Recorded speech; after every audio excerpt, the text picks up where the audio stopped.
सुप्रभात बच्चों। आज का टॉपिक है सदिशों के योग के गुणधर्म, प्रॉपर्टीज ऑफ वेक्टर्स एडिशन।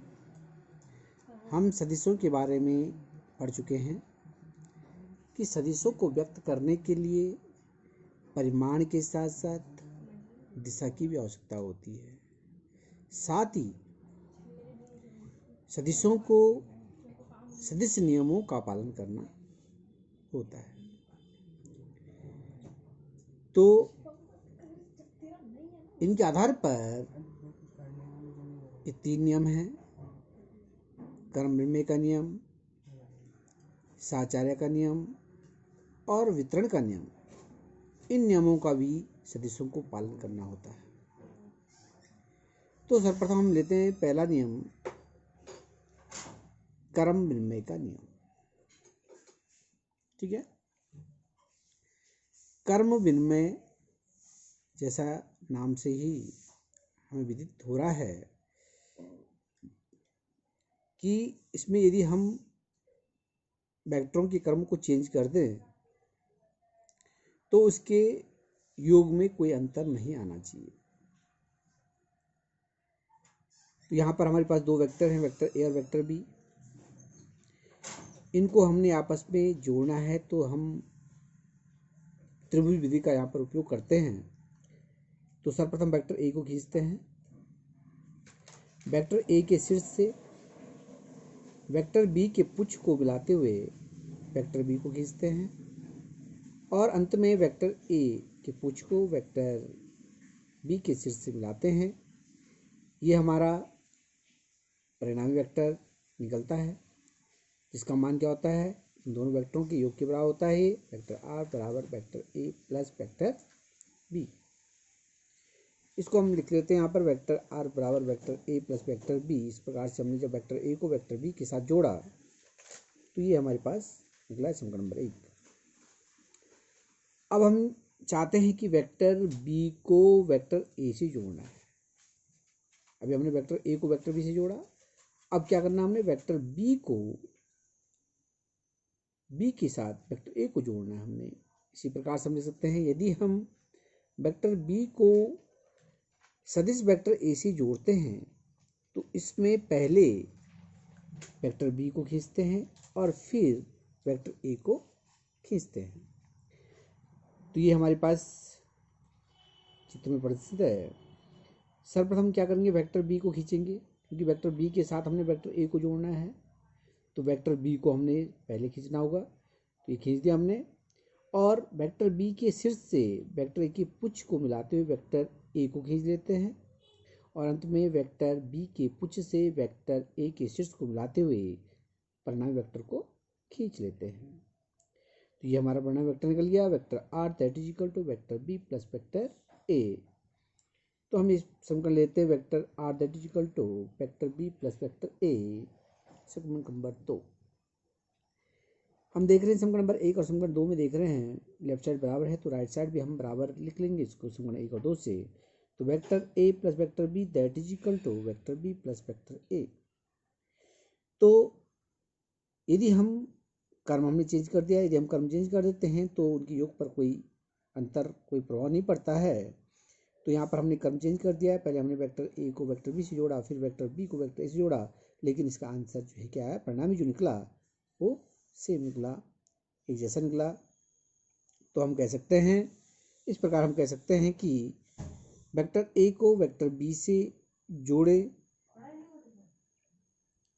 चाहे वेक्टर बी को वेक्टर ए से जोड़े, परिणाम एक ही प्राप्त होता है। यही सदिशों का कर्म विनिमय का नियम है। तो इस प्रकार से आप इसको लिख सकते हैं। अगला हमारे पास नियम है साहचर्य का नियम। यदि हमारे पास 3 वेक्टर्स हैं तो हमने साहचर्य के नियम से किस प्रकार से हमारे वेक्टरों का योग आना चाहिए, तो ये इसका नियम है। वेक्टर ए और वेक्टर बी को पहले हमने जोड़ा है, इसके परिणामी को वेक्टर सी से जोड़ा है और ये बराबर आएगा वेक्टर ए के साथ हमने बी और सी के परिणामी को जोड़ना है। तो माना 3 वेक्टर आपके पास हैं, वेक्टर ए और वेक्टर बी और वेक्टर सी को जोड़ना है, अर्थात ये हमारा जो नियम है इसको हमने देखना है कि ये नियम वेक्टरों पर फिट होता है कि नहीं होता है। तो हमारे पास 3 वेक्टर्स हैं, वेक्टर ए, वेक्टर बी और वेक्टर सी। इनकी जो दिशा प्रदर्शित है, तो जैसे हमारे पास यहाँ पर संचालन के नियम में दिखा रखा है कि 2 वेक्टर, वेक्टर ए और वेक्टर बी को पहले जोड़ना है, तो इसका परिणाम जो निकलेगा उसको वेक्टर सी के साथ जोड़ना है। तो वेक्टरों को हम किस प्रकार से जोड़ेंगे, तो सर्वप्रथम जो है त्रिभुज विधि द्वारा वेक्टर ए और वेक्टर बी को जोड़ देंगे। तो देखिए यहाँ पर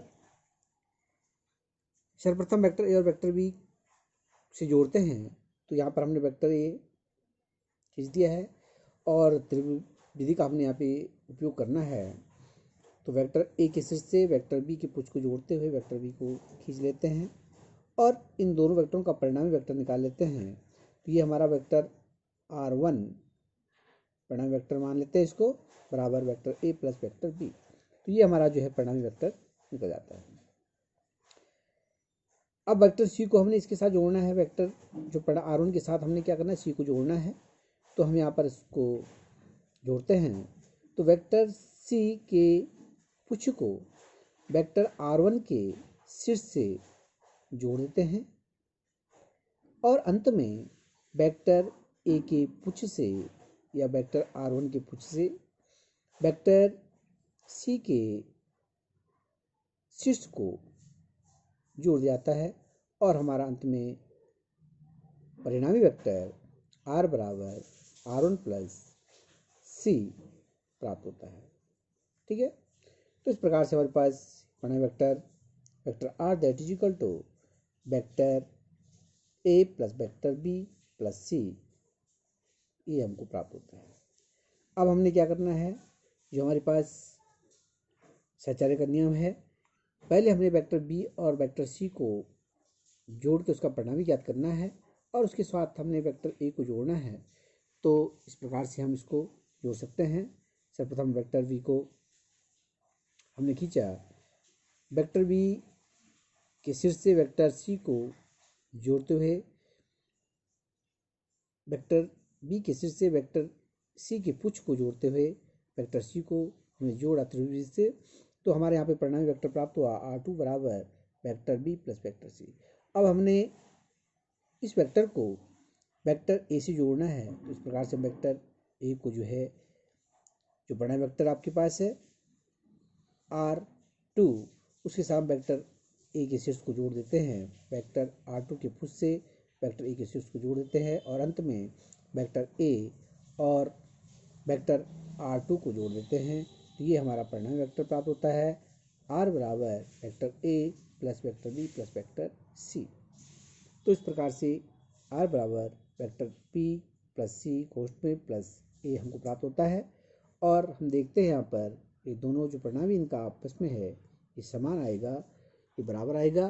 तो हम लिख सकते हैं vector A plus vector B कोष्ठ में plus C that is equal to vector B plus vector C का परिणामी वेक्टर प्लस वेक्टर ए। ये नियम यहाँ पर फुलफिल होता है, यानी कि सदिशों के द्वारा यह नियम पूर्ण किया जाता है। ठीक है, अगला आपके पास वितरण का नियम है। माना कोई वेक्टर आपके पास है, 2 वेक्टर, वेक्टर ए और वेक्टर बी, और उसका परिणामी वेक्टर हमने निकाल दिया है वेक्टर ए प्लस बी। ठीक है, और इस ए प्लस बी वेक्टर के साथ हमने किसी संख्या का गुणा करना है। ठीक है, तो इस प्रकार से हमारे पास गुणा करके जो आएगा हम इसको डिस्ट्रीब्यूट कर देंगे, मल्टीप्लाई कर देंगे एन ए और एन बी, तो इनका मान भी क्या होता है, बराबर आता है। तो इस प्रकार से सदिशों को इन तीनों नियमों का पालन करना होगा, तभी ये सदिश के गुणधर्मों को पूरा कर पाएंगे। ओके, अगला आपके पास है सदिशों को घटाना। तो जोड़ने की विपरीत विधि होती है एक घटाना। इसमें हम वैसे सदिशों को एक्चुअल में घटा नहीं सकते, हमको इसको जोड़ना ही पड़ता है। केवल सदिशों को जोड़ा जा सकता है, लेकिन हमको यहाँ पे घटाना भी है, पर जोड़ घटाना है हमने जोड़ के ही हमको घटाना होता है। ठीक है, तो इसके लिए हम क्या करते हैं कि जिस वेक्टर को हमको घटाना होता है, ठीक है, उस वेक्टर की दिशा जो है बदल दी जाती है।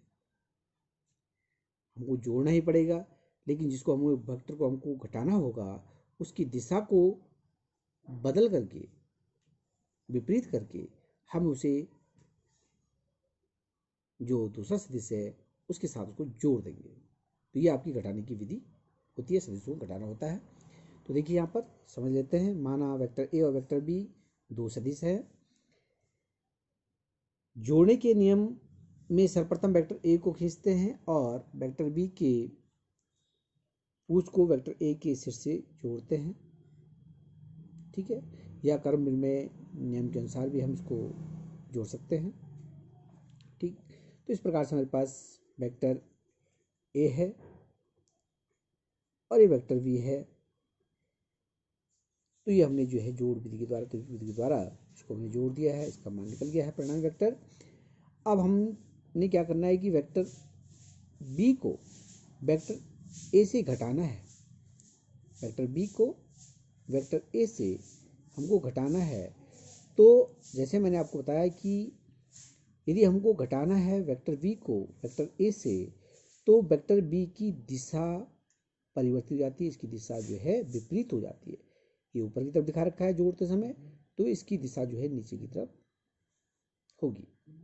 ठीक है, तो इस प्रकार से हम इसको घटाएंगे। घटाने की प्रक्रिया में वेक्टर ए से वेक्टर बी को घटाना है, तो वेक्टर बी के स्थान पर माइनस बी वेक्टर को जोड़ते हैं। आखिर में हमको जोड़ना ही पड़ेगा, लेकिन हमने वेक्टर बी की दिशा को परिवर्तित कर दिया है। प्लस बी था ऊपर की तरफ, ये माइनस बी हो गया है, दिशा जो इसकी परिवर्तित हो गई है।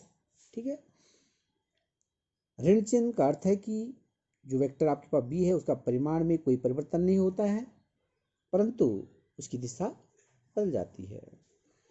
तो हम इस प्रकार से इसको घटाएंगे। Vector A minus vector B that is equal to vector A plus कोष्ठ में माइनस बी वेक्टर। तो ये हमारे पास इसका आंसर आता है। तो इस तरह से हमको उसको वेक्टर रूप में चित्र के द्वारा हम उसको प्रदर्शित करेंगे वेक्टर के रूप में। तो सर्वप्रथम क्या करते हैं, हम यहाँ पर वेक्टर ए को हम खींच लेते हैं। वेक्टर ए की दिशा सीधी है, तो वेक्टर ए को हमने खींच लिया है। क्योंकि हमने वेक्टर बी को घटाना है तो इसकी दिशा ऊपर को, ये दिशा कहाँ हो जाएगी, नीचे को जाएगी। तो ये माइनस बी वेक्टर को प्रदर्शित करेगा। ठीक है, ये जो है क्या प्रदर्शित करेगा, बी वेक्टर को माइनस बी वेक्टर को प्रदर्शित करेगा। और इस प्रकार से हम इसको वेक्टर ए के शीर्ष से वेक्टर बी के पुच्छ को जोड़ते हुए वेक्टर बी को खींच लेते हैं, यानी कि माइनस बी वेक्टर को खींच लेते हैं। और इस प्रकार से ये अंत में क्या हो जाएगा, वेक्टर ए के पुच्छ से वेक्टर माइनस बी के शीर्ष को जोड़ते हुए परिणामी वेक्टर आर का मान हम ज्ञात कर लेते हैं।